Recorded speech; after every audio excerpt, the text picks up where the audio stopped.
बीती शाम मुंबई में हुआ एक नई बुक का लॉन्च जिसे लिखा है जया किशोरी ने, जिसका नाम है इट्स ओके। ऐसे में अपने बुक लॉन्च पर बेहद ही सिंपल अंदाज में नजर आई जया किशोरी।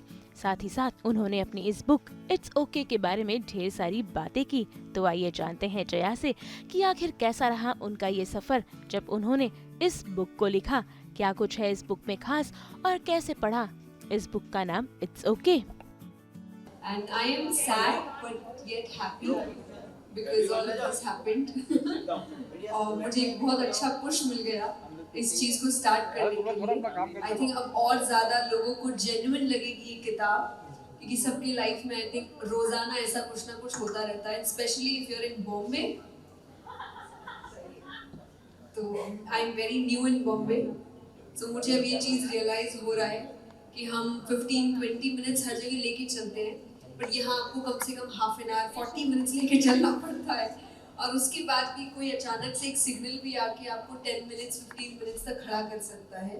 सो you don't even have traffic but you have signals. So I think Bombay में तो definitely you need the book it's okay. You know when you read the book, generally यहाँ पे जितने भी लोग हैं, first of all thank you so much यहाँ आने के लिए। I am so happy, I am so honoured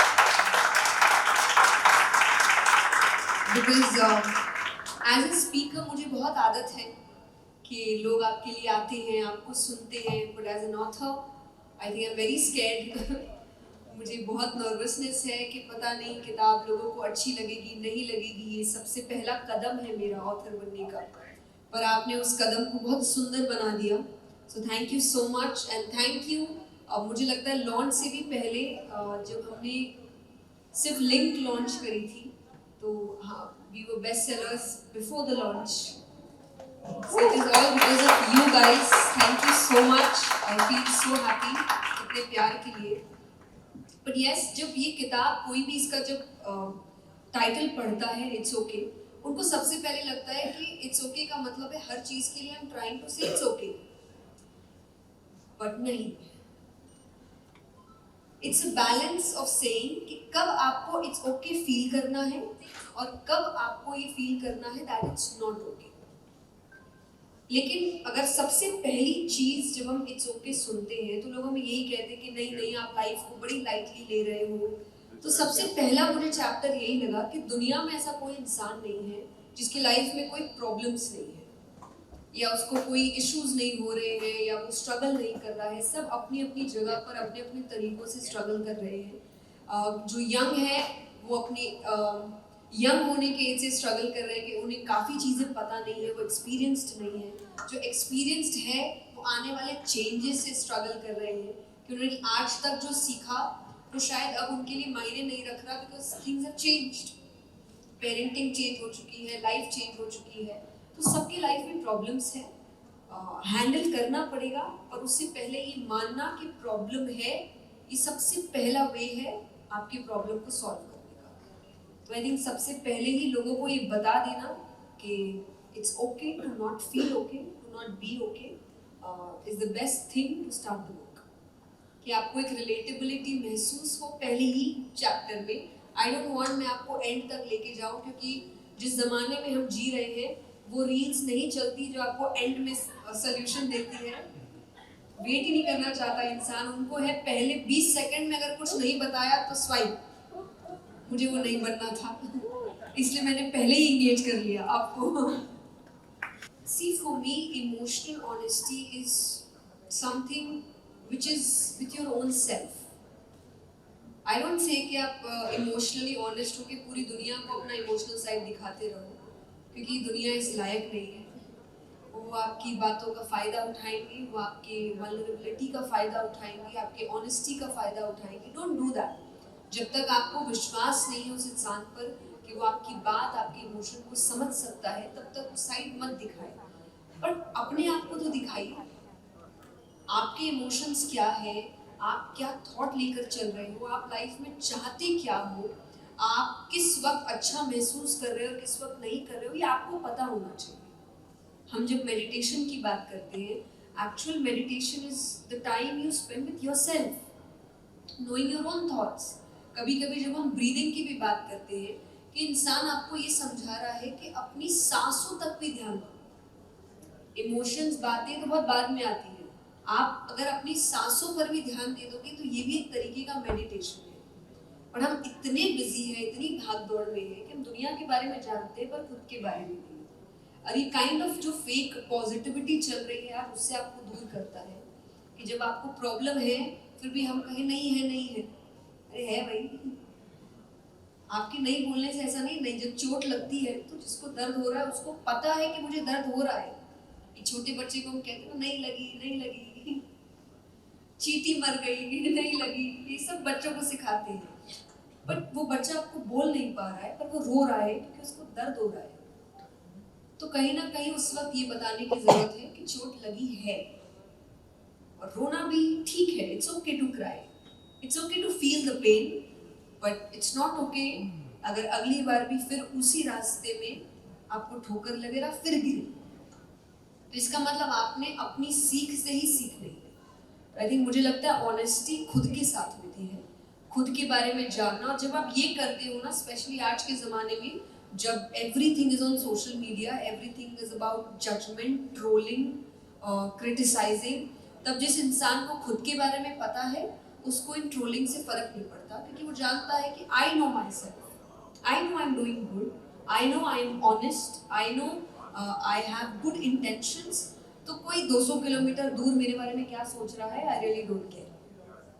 तो I think for me that is emotional honesty. And जैसा आपने कहा पब्लिक फिगर, डेफिनेटली मैं तो अपनों में भी बहुत डर के किसी को बताती हूँ कि मेरे इमोशंस कब क्या है, दुनिया को तो बहुत दूर की बात है। तो बट आई नो कि मैं कब क्या फील कर रही हूँ और इस वजह से मैं उन्हें टैकल भी अच्छे से कर पाती हूँ। आई थिंक सबसे बेस्ट वे है acknowledgement. When they are crying, don't stop them. It's okay to cry. उनको मत रोको, स्पेशली लड़कों को हम सबसे ज्यादा रोकते हैं। आप यहाँ पे आपने देखा होगा जब लड़कों को रोने से रोका जाता है, पहला तो उन्हें रोकते हैं और क्या बोल के रोकते हैं, लड़की है क्या, क्या लड़की जैसे रो रहा है। तो पहला आपने उसको इमोशन सप्रेस करना सिखाया, दूसरा आपने उसको महिलाओं को नीचा फील कराना सिखाया। यानी रोना वीक काम है और वीक काम लड़कियां करती हैं। आपने 2 सीख गलत दे दी उसको। तो उनके इमोशंस को अक्नॉलेज करो। जब वो रो रहे हैं या वो सैड हो रहे हैं या उनको किसी बात पे गुस्सा आ रहा है, सबसे पहला रिएक्शन हमारा ये नहीं होना चाहिए कि अरे ऐसे कैसे कर रहा है, क्यों कर रहा है। क्योंकि किसी बड़े होने के बाद आपके अंदर इतनी समझ होती है कि आप इमोशंस को कंट्रोल करना जानते हैं, बच्चों को नहीं होती है। तो बच्चे अगर कुछ रिएक्ट कर रहे हैं किसी रीजन से कर रहे हैं, उस रीजन को जानने की कोशिश करिए और फिर आप जब वो अक्नॉलेज करेंगे और फिर उनको समझाइए कि अच्छा ये हुआ तो ये इसीलिए हुआ, और अगली बार अगर आप ये नहीं चाहते तो ये मत करना। जैसा मैंने एक एग्जांपल दिया कि बच्चा गिर गया। अब कई बार बच्चे आपकी बड़ी बड़ी चप्पलें पहनते हैं, तो उस वक्त हम उसको ये नहीं सिखा रहे कि आप इसीलिए गिरे क्योंकि आपने पापा की चप्पल पहनी थी या मम्मा की चप्पल पहनी थी। हम सिखा रहे नहीं लगी, नहीं लगी, डोंट क्राई, कहीं और ध्यान भटका दिया और उसकी गलती नहीं बताई कि उसने अपने से बड़ी चप्पल पहनी इसीलिए ठोकर लग रही है। तो अब ये पहनोगे तो गिरोगे, चोट बार बार लगेगी, तो अगली बार वो समझ जाएगा कि ये नहीं पहनना है, इससे मुझे चोट लगती है। तो आपने अक्नॉलेज भी किया, रोने भी दिया और फिर समझा भी दिया ताकि वो अगली बार उसको रिपीट ना करे। आई थिंक ये बेस्ट तरीका हो सकता है बच्चों को संभालने का। डोंट जज देम प्लीज। आई ऑलवेज से बच्चे माँ बाप से कभी कुछ नहीं छुपाते हैं तब तक जब तक माँ बाप उन्हें जज करना शुरू नहीं करते। एक छोटे बच्चे को कोई जज नहीं करता, वो पूरा घर भी तहस नहस कर दे तो भी वो उनको प्यार ही करते हैं, बस हल्की सी आंखें दिखा देंगे कि बेटा नो, दैट्स इट। ये बड़े होने के बाद अगर वो कुछ कहे, वो कुछ शेप करते हैं, हम उनको जज करते हैं, हम उनको टॉन्ट करते हैं और फिर हमें लगता है कि वो सब बोलने के बाद वो सब बंद कर देता है। बंद वो कुछ नहीं करता, बस आपको बताना बंद कर देता है। तो ये मत करिए क्योंकि उसको आदत नहीं है, उसको है कि मुझे तो कभी ये सब किया ही नहीं गया, मुझे तो हमेशा प्यार से सुना गया, अचानक से जजमेंट शुरू हो गया है। So don't do that. अपने बच्चों को जज करना बंद करिए, उनको सिखाना शुरू करिए। गलत कर रहे हैं तो सिखाइए, बट गलत करने में उनको नीचा मत दिखाइए, बहुत कम हो जाएंगे और उनको समझ भी आएगा। फॉर एग्जाम्पल मेंटल इशू भी, ये भी एक्नॉलेज करना is a very big thing. ये मानना कि मैं वल्नरेबल हूँ, ये मानना कि मुझे इमोशनल इश्यूज है, ये भी आज हमारे पीछे बहुत हवा बन चुका है। एंड एज पेरेंट्स, मैंने कई पेरेंट्स को देखा है कहते हुए ये सब कुछ नहीं होता, हमारे एज में तो कुछ नहीं हुआ, अरे हुआ था, आपको नाम नहीं पता था। मैंने कई पेरेंट्स को कहा है कि आप उनको देखिए जब वो बहुत चिंता में होते हैं, तो कहते हैं बड़ी बेचैनी हो रही है। सुना ये वर्ड पेरेंट्स से? पेरेंट्स को बोली उसको एंजाइटी बोलते हैं। अब वर्ड्स मिल गए, उस समय वर्ड्स कुछ और थे, होता पहले भी था। बेचैनी सी हो रही है, पसीने छूट रहे हैं, अरे मैं तो इतना डर गया मेरे हाथ पैर कांपने लगे, पैनिक अटैक। होता सब पहले था, अब उनको वर्ड्स मिल रहे हैं, अब उनको बताया जा रहा है अच्छा ये एक इशू है, इसको ठीक किया जा सकता है। पहले ये नहीं पता था कि ठीक किया जा सकता था। तो ये मत सोचिए कि जो बच्चों के साथ हो रहा है वो पहले नहीं होता था, पहले हम ज्यादा स्ट्रॉन्ग थे। स्ट्रेंथ उसको बोलते हैं जो ये कहे कि हम इसको ठीक करना चाहते हैं। अब बच्चे अगर ये कहे कि मुझे एंजाइटी होती है, ये होता है, बट मैं उसको ठीक नहीं करना चाहता, ये तो होता ही है, ये वीकनेस है। पर जो कहे होता है बट मैं उसको ठीक करना चाहता हूँ, I would want to know the reason, मैं उसके बेस तक जाना, रूट कॉज क्या है। दिस इज स्ट्रेंथ कि बोलना, जो हमारा एक चैप्टर भी है, it's okay to have flaws, it's okay, पर आगे उसको ठीक करना ये आपकी जिम्मेदारी बनती है। ज्यादा नहीं कहूंगी, I would want you guys to read the chapter, it's a beautiful chapter, तो जरूर पढ़िए। ये स्पेशली यंगस्टर्स के लिए है जिनकी लाइफ में दिक्कतें चल रही है, कुछ ना कुछ उन्हें लग रहा है कि वो इनसिक्योर है उन हैबिट्स को लेकर। सो ये चैप्टर आप सबके लिए है। आई थिंक अभी इतना ही कहना चाहूंगी मैं। आई think it's all about story telling. I am a story teller, मेरा काम ही ये है। पहले हम कथाएं क्या है, हम पहले कथा, आपको एक तरीके से कथा सुना रहे हैं, फिर हम प्रवचन देते हैं, पर पहले आपको एक कथा सुनाते हैं, एक स्टोरी सुनाते हैं। तो मुझे लगता है मेरे जीवन की शुरुआत ही स्टोरी टेलिंग से हुई थी, not in terms of work, in terms of lessons too. मुझे भी मेरे माता पिता ने, दादा दादी, नाना नानी, सब ने कहानियाँ ही सुनाई थी। उन कहानियों ने मेरे अंदर एक इंटरेस्ट पैदा किया था towards my scriptures. My first story was Gajendra मोक्ष की कथा, ये श्रीमद् भागवत में आती है। और तो इस कथा ने मुझे बहुत क्यूरियस किया था कि मुझे भगवान के बारे में जानना है, और ये सब क्या होता है, कृष्ण कौन है, राम कौन है। और ये इंटरेस्ट ने मुझे फिर भगवान के प्रति और ज़्यादा इंक्लाइन किया था। तो मुझे लगता है स्टोरी सबसे बेस्ट तरीका होती है आपके अंदर एक विजडम को लेकर इंटरेस्ट जगाने का।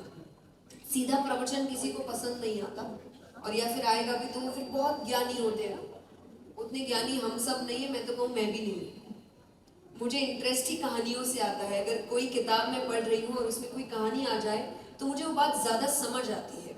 सो मैं जब भी कुछ कहती हूँ या अब अगर कहूँ लिखती हूँ, आई ऑलवेज मेक श्योर कि उसमें कोई कहानी ज़रूर है। और इस किताब में भी आपको बहुत कहानियाँ मिलेगी, ऐसी ऐसी कहानियाँ जो मैंने कहीं पढ़ी, कहीं सुनी, कभी मेरे पेरेंट्स ने मुझे वो कहानी बताई किसी बात को समझाने के लिए, और कभी अपने पर्सनल ज़िंदगी की कहानी भी मैंने इसमें बताई है, जिससे मुझे अगेन सीख मिली। तो मुझे लगता है कहानियाँ मेरी ज़िंदगी को बेहतर बनाने में बहुत बड़ा रोल प्ले करती है, एंड आई वुड वांट वो आप सबकी ज़िंदगी को भी बेहतर बनाने में एक अच्छा रोल प्ले करे। But yes, C what I feel, छोटी छोटी बातें ही आपकी ज़िंदगी की बड़ी बातों को बेहतर बनाती है, जिसे हम कहते हैं बूंद बूंद से घड़ा भरता है। आपके जीवन की जो बूंदें हैं, छोटी छोटी बातें हैं, छोटे छोटे सिचुएशंस है, वो लाइफ के जो बड़े सिचुएशंस को कैसे सामना करना है उसमें हेल्प करते हैं। अगर आप छोटी बातों को इग्नोर कर देंगे तो जब बड़ी बातें आएंगी आप उनका सामना नहीं कर पाएंगे। मैं ये रिलेशनशिप्स में भी बोलती हूँ, बाद में जाके नहीं कहना अरे पहले से मुझे रेड फ्लैग नहीं दिखा, क्यों नहीं दिखा। स्टार्टिंग की छोटी छोटी हरकतें आपको बताती है कि ये गलत है, ये गलत है, यहाँ पे आवाज़ उठानी चाहिए, यहाँ पे बोलना चाहिए। ये एंड में पता चलता है जब आपके जीवन का इतना बड़ा हादसा हो जाता है, आपके जीवन को स्कार कर देता है वो रिलेशनशिप, और तब जाके आप बोलते हैं मैंने पहले क्यों नहीं समझा। तो ये बहुत बड़ा एग्जाम्पल है कि छोटी छोटी चीज़ों पे ध्यान देना ज़रूरी है। तो चाहे फैमिली हो, again Mahabharata is a very good example for that. छोटी छोटी चीज़ों में दुर्योधन को समझा देते तो महाभारत होती ही नहीं, पर उनकी छोटी छोटी बातों को नजरअंदाज करते गए, उनके पिता उसको ढकते गए, उनको डांटने की बजाय, उनको समझाने की बजाय उसको इग्नोर करते गए कि छोटी सी बात है, छोटी छोटी करते करते देखो क्या कर दिया, पूरे वंश को ही खत्म कर दिया। तो आई फील कि छोटी बातों को इग्नोर नहीं करना चाहिए। आई वुड ऑलवेज से कि छोटी बातों पे कई बार हम सीन क्रिएट करने में डरते हैं। Don't create a scene but at least talk about it. I don't want to fight, I don't want to create a scene, but I think this is something we should have a conversation about, क्योंकि ये अगर अभी छोड़ दिया ना, आगे जाके ये हमें ही बर्बाद कर देगा। I think first talk about it in a very friendly manner, क्योंकि कई बार सामने वाले को पता भी नहीं होता कि वो जो कर रहा है वो चीज़ आपको हर्ट हो रही है, चाहे वो आपकी फैमिली है, आपके पार्टनर है, आपके फ्रेंड्स है, आपके कलीग्स है, कोई भी है, क्योंकि हर किसी के जीने का तरीका अलग है, हर किसी के ट्रिगर पॉइंट्स अलग है। कोई चीज़ किसी के लिए बहुत नॉर्मल हो सकती है और आपके लिए बहुत बड़ी हो सकती है। So you need to understand that. उसके लिए अपनी बात को बहुत फ्रेंडली वे में रखना is a very good start, कि अरे जो बोला ना मुझे अच्छा नहीं लगा। अब उस रिएक्शन को सामने वाला कैसे ले रहा है ये बताएगा कि आपका सेकेंड स्टेप क्या होगा। सेकेंड स्टेप वो आपकी लाइफ को बेहतर बनाने वाला होगा, रिलेशनशिप को बेहतर बनाने वाला होगा, या अब थोड़ा फॉर्मली उस पॉइंट को फिर से रखना होगा।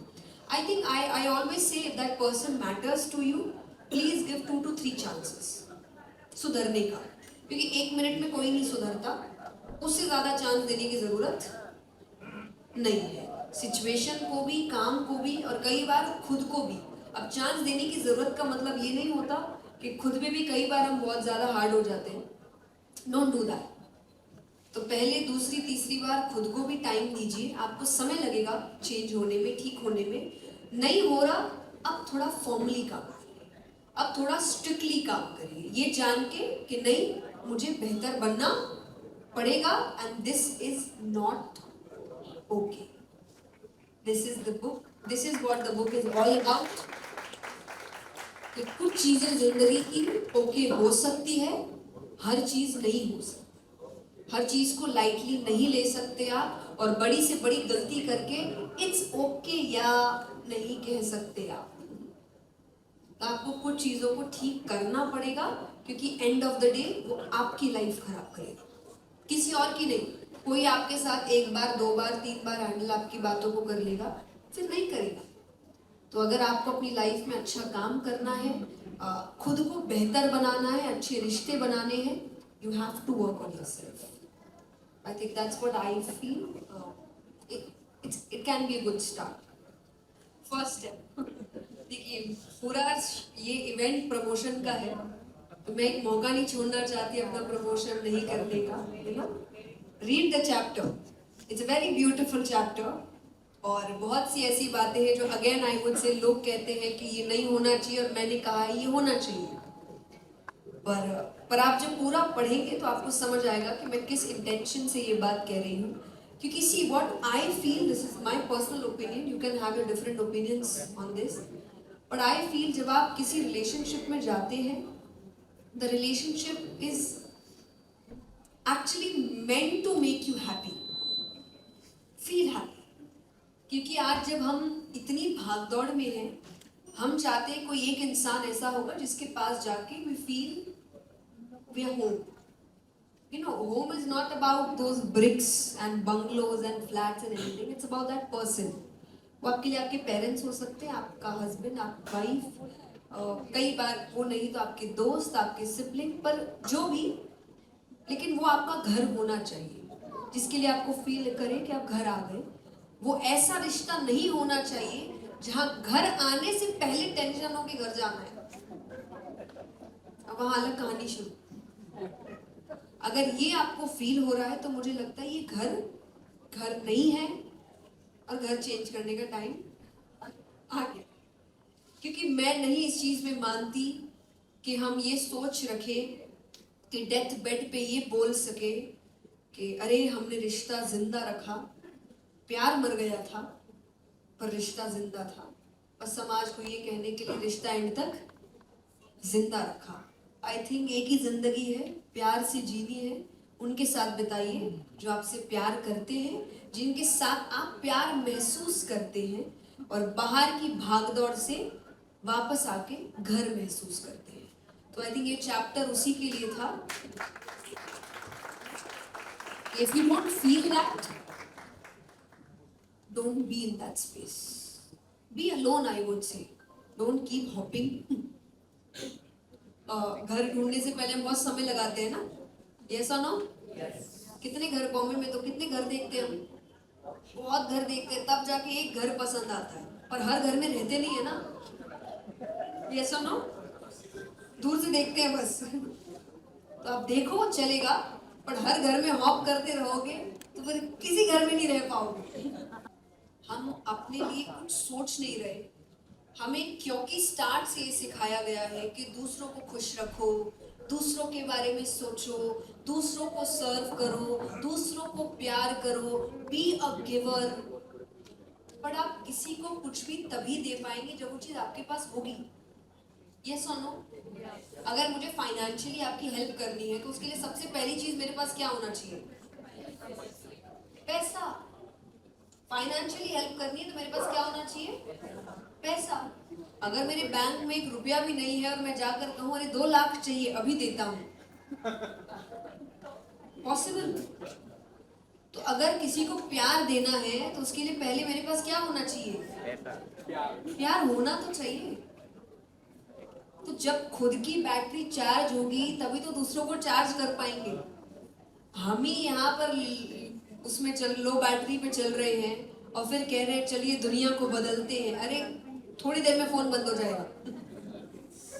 और इसीलिए शायद हम इरिटेट हो जाते हैं, क्योंकि हम अंदर से खुश नहीं होते। और मैं ये मैक्सिमम महिलाओं से कहती हूँ, क्योंकि सबसे ज्यादा मुझे लगता है ये बैगेज महिलाओं के कंधों पे दिया गया है। Be a giver.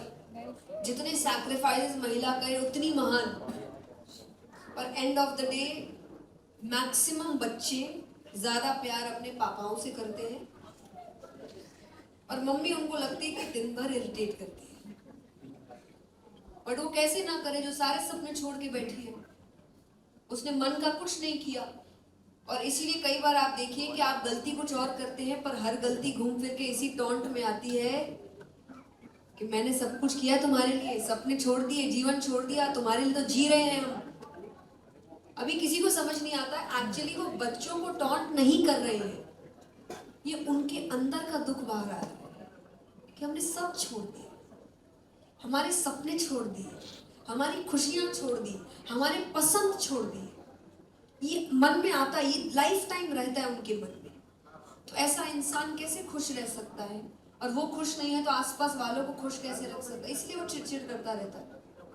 तो आप भी यही करेंगे, आप अंदर से खुश नहीं होंगे तो आप आसपास किसी को खुश नहीं रख पाएंगे। तो पहले खुद को खुश रखिए, खुद को स्वस्थ रखिए। आप स्वस्थ नहीं है, आप किसी और को कैसे बोलेंगे कि स्वस्थ रहो? वो कहेगा पहले खुद रहो। Sorry, yes, sometimes it's okay to be selfish. आज बच्चों को सीख कैसे देंगे जब आप खुद को काम नहीं कर पा रहे? यस और नो? बच्चे यही कहेंगे ना आपको क्या पता। तो पता करने के लिए, सिखाने के लिए भी खुद कुछ करना पड़ता है। फॉर एग्जाम्पल, मैं एक बात सच्ची कहती हूँ कि ये चीज मैं अपने ओपिनियन से ही बताती हूँ, बट बहुत लोग मुझे आके कहते हैं कि अरे पेरेंटिंग का ज्ञान आप मत दीजिए, बच्चा हुआ नहीं कैसे पता। इसलिए मैं ओपिनियन कहती हूँ, एक्सपीरियंस नहीं कहती कि ये मेरा ओपिनियन है। बट मैं एक चीज और कहती हूँ, बच्चा नहीं हुआ पर बच्ची तो हूँ। मैं अपने माँ बाप के साथ मेरा जो बॉन्ड रहा है, जो इश्यूज रहे, जो अच्छाई रही, जो बुराई रही, उससे सीख के अपना ओपिनियन बना रही। पर डेफिनेटली कि मैंने वो चीज अभी तक एक्सपीरियंस नहीं की, वो एक्सपीरियंस करने के बाद maybe I will have more things to say. But again I would say कि कभी कभी दूसरों को अच्छा करने के लिए भी सेल्फिश बनना पड़ता है कि अगर आप मुझसे अच्छाई चाहते हैं तो मुझे अच्छा बनने का समय आपको देना पड़ेगा. So it's okay to be selfish sometimes. अंदर बहुत सी बातें हैं, ठीक है. ये मुझे जब मैंने ये पहली बार लिखा तो मेरी टीम जब पढ़ रही थी, मेरी टीम कहती है आपको नहीं लगता आपने बहुत कंट्रोवर्शियल बातें लिखी है. It's okay to not get married, it's okay to be lazy. और यू नो क्योंकि आपके मोस्टली मेरे जो टीम में लोग हैं वो सब एज में काफी अच्छे हैं, और as Marwaris I think it's a very big thing to say it's okay to not get married. वो टेंशन में हो जाते हैं, वो कहते हैं आप तो नहीं सोच रहे ऐसा.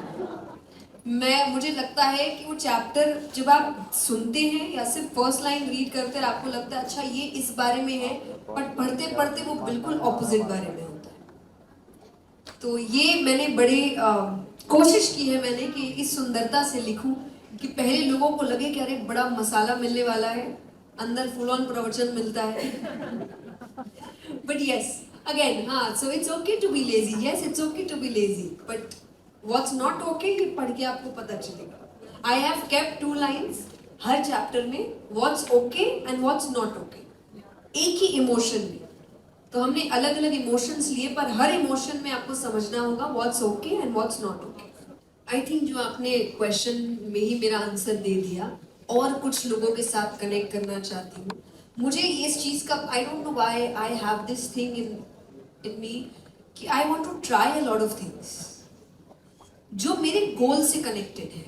सो my goal is to make people understand what is good for them and what is not good for them. I want to share things जो उनकी लाइफ को और कंफर्टेबल बना सकता है with my own experiences. I always say this is my opinion, my experience. I am just sharing it with you. अच्छा लगे बहुत अच्छी बात, नहीं लगे तो इग्नोर इट. मैं कोई यहाँ पे आपको प्रेशराइज करने नहीं आई यही करना पड़ेगा, यही सही है. नहीं, किसी को नहीं पता क्या सही है क्या गलत है. जो 10 साल पहले सही था आज गलत हो चुका है, और जो 10 साल पहले गलत था आज सही हो चुका है. तो टाइम बहुत चेंज हो रहा है, सोसाइटी चेंज हो रही है, लोगों का दिमाग चेंज हो रहा है. तो कोई भी रूल ऐसा नहीं हो सकता जो है कि ये तो होना ही चाहिए, ये नहीं होता है. But you can share your experiences, वो किसी का हेल्प कर सकता है. तो यस, इस वजह से मुझे लगता है कि लेखनी एक ऐसा साइड था जो मैंने एक्सप्लोर नहीं किया था, और मेरा मन करता था because I am a reader. मुझे पढ़ना पसंद है, पढ़ना मेरी मजबूरी भी है क्योंकि मेरा काम ऐसा है कि मुझे पढ़ना पड़ता है. मैं पहले ऐसी नहीं थी, पहले मुझे किताबें पढ़ना बिल्कुल पसंद नहीं था, बिल्कुल भी नहीं. I used to hate it. मुझे आप पिक्चर चला दो मैं देख लूंगी. स्क्रिप्चर्स में भी I used to you know watch movies, सारी स्पिरिचुअल मूवीज, रिलीजियस मूवीज मैंने देखी. मुझे पढ़ना नहीं पसंद था. मैंने पढ़ना शुरू किया था मजबूरी में. मेरा काम है, मुझे शास्त्र पढ़ने पड़ेंगे, जानना पड़ेगा. वो मजबूरी ने मुझे पढ़ने से प्यार करवा दिया. अब मुझे किताबें पढ़ना बहुत पसंद है. मेरे पास बहुत सी किताबें हैं, और फिर भी अगर आप मुझे कभी भी बुक स्टोर में ले आओ मैं 10 बार और खरीद लेती हूँ. और फिर मेरे पेरेंट्स पीछे से कह रहे होते घर पे जो पढ़ी है वो तो पढ़ लो पहले.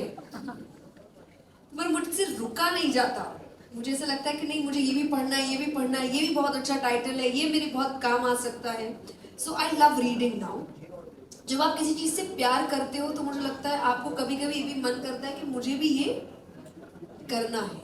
सो आई थिंक ये एक चीज़ मेरे अंदर थी. एंड थर्ड आई वुड से आपकी बातें, आपके वीडियोस गायब हो सकते हैं.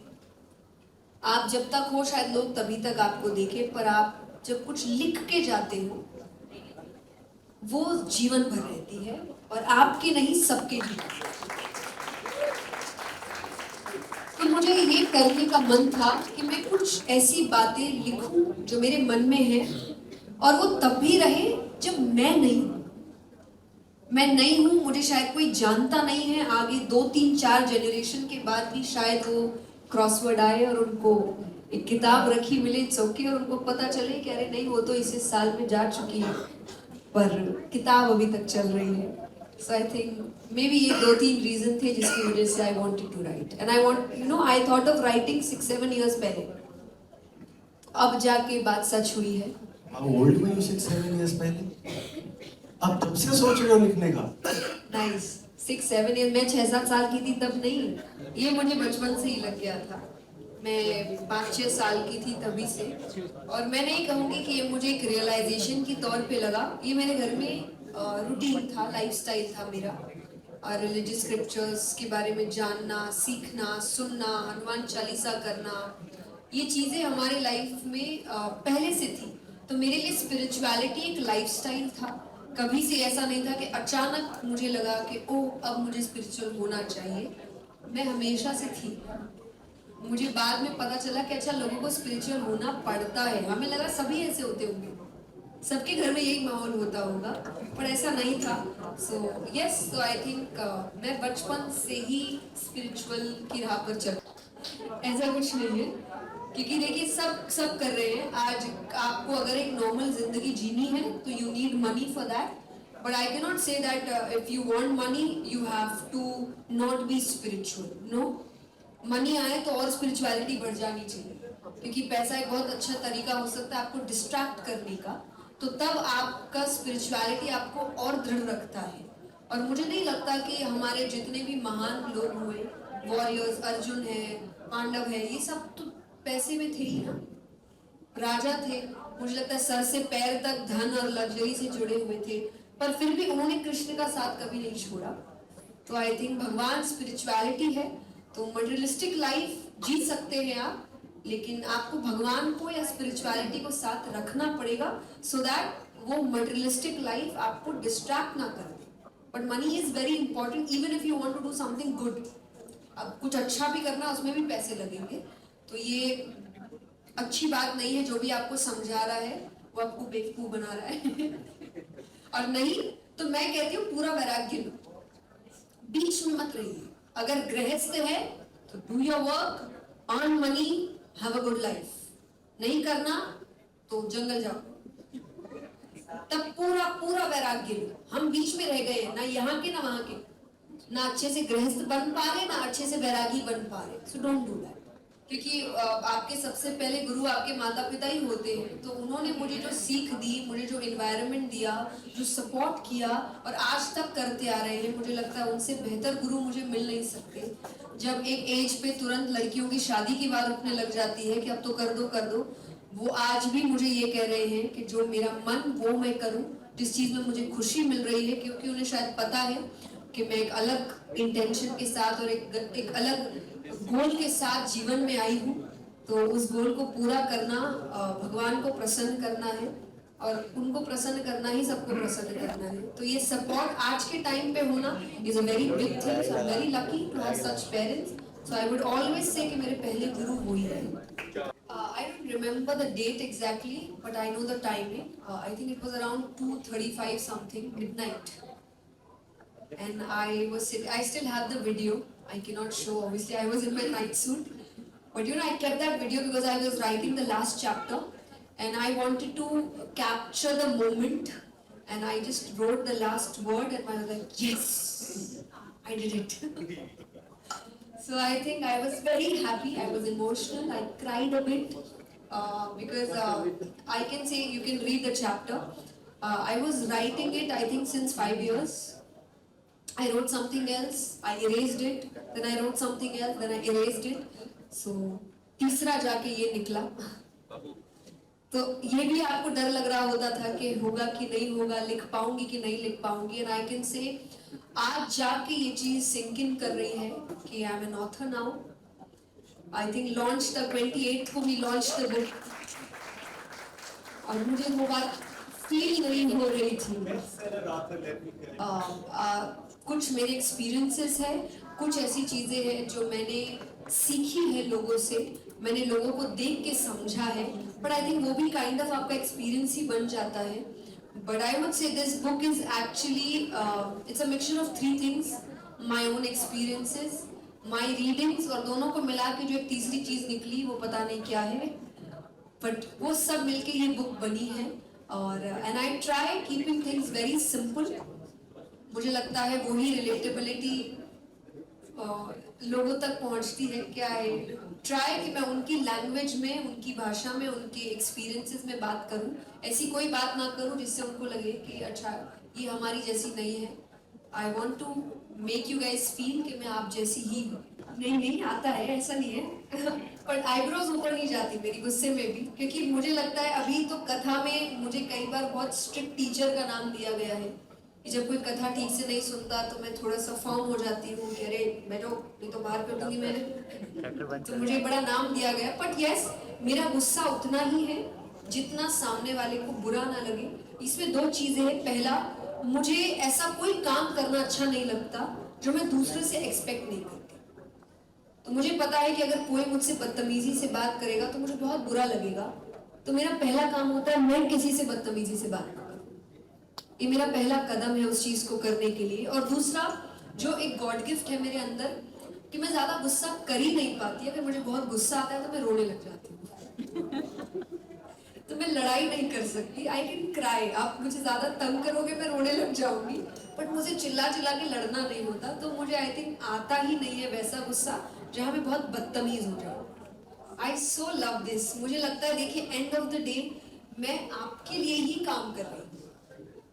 मैं जो काम कर रही हूँ वो काम पूरा नहीं होगा जब तक वो बात आप तक पहुंचेगी नहीं, आपको अच्छी नहीं लगेगी।